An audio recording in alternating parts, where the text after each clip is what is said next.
হযরতে সুলাইমান আলাইহিস সালাম আল্লাহর কাছে দোয়া করেছিলেন। এটা সূরা সুয়াদের ভেতরে আছে 23 নাম্বার পারা 35 নাম্বার আয়াত।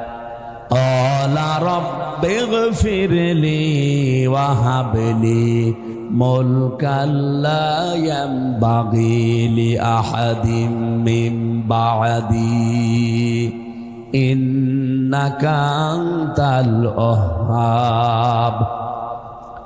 সুলাইমান নবী বলে, হে আমার রব, আমাকে মাফ করেন।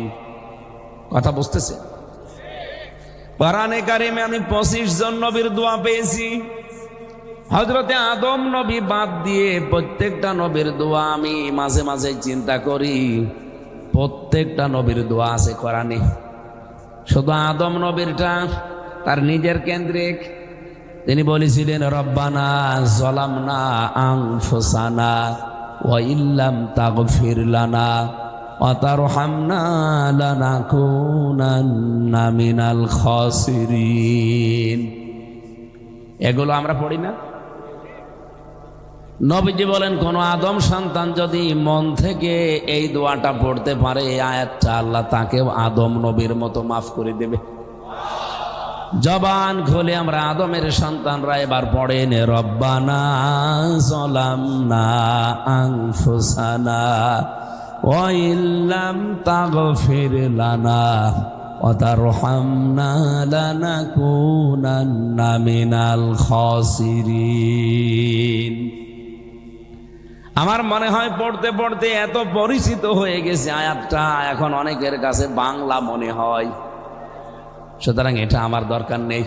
বাকি 24 জন নবীর দোয়া আমি একটা একটা করে বলবো। সুলাইমান নবী দোয়া করছেন, আল্লাহ আমাকে মাফ করে দেন, আমাকে এমন একটা রাজ ক্ষমতা দান করেন যে আমার পরে আর কাউকে দেবেন না। এই এদিকে তাকান। বলেন, সুলাইমান নবী যে বললেন, আল্লাহ আমাকে মাফ করেন, ওয়াহাবলি মিন লাদুনকা ওয়াহাবলি মুলকান লা ইয়ানবাগি লি আহাদিম মিন বা'দি, আমাকে একটা রাজ ক্ষমতা দান করেন যা আমার পরে আপনি আর কাউকে দুনিয়ায় দেবেন না। নিশ্চয় আপনি মহাদাতা। বাংলা অর্থ বললাম। এবার আসেন তো একটু ব্যাখ্যার দিকে যাই।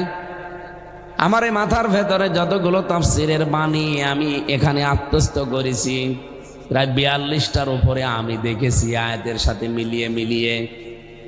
এদিকে তাকাবেন ভাই, এটা ক্লাস চলছে। ক্লাসে কি এরকম ওদিকে দিকে তাকান নাকি? এদিকে তাকিয়ে থাকে। সুলাইমান নবী যে দোয়া করেছিলেন আল্লাহর কাছে, রাজ ক্ষমতা দাও, উনি কি দুনিয়া ভোগ করার জন্য চেয়েছিলেন? কথা বলা লাগবে। টাকা পয়সার মালিক হওয়ার জন্য চেয়েছিলেন? বেশি বেশি বিয়ে করবেন এই জন্যে? কিসের জন্যে? না না, উনি চেয়েছিলেন যে আমিও মানুষকে দাওয়াত দেই, ফতোয়া দেই আল্লাহর বিধান মতো, কিন্তু এগুলো কার্যকর করতে পারি না। এগুলো কার্যকর করার জন্য রাষ্ট্র লাগবে, ক্ষমতা লাগবে। সারা জীবন যদি আমি চুরির বিরুদ্ধে ওয়াজ করি, কিয়ামত পর্যন্ত যদি হায়াত পাই, কিয়ামত পর্যন্ত বাংলাদেশে চুরির বিরুদ্ধে ওয়াজ করলে হাত কাটা সম্ভব না, যতদিন ক্ষমতা আল্লাহ আমাদের হাতে না দেবে। আমাদের নবীর দোয়া দেখেন, সূরা বানী ইসরাঈলের 80 নাম্বার আয়াত। বিশ্ব নবী দোয়া করছেন, অকুর রব্বি আদখিলনি মুদখালা সিদকি ওয়া আখরিজনি মুখরাজা সিদকি ওয়াজআল লি মিন লাদুনকা সুলতানান নাসীরা। আমার মনে হয় এই আয়াতগুলো যদি কেউ বিবেক একটু খাটায়, এই পৃথিবীতে তার হেদায়েত পাওয়া সম্ভব। আমি আশা করব আপনার বিবেকটা আপনি কাজে লাগাবেন। এবার আমাদের নবী 3টা দোয়া করলেন এই আয়াতে।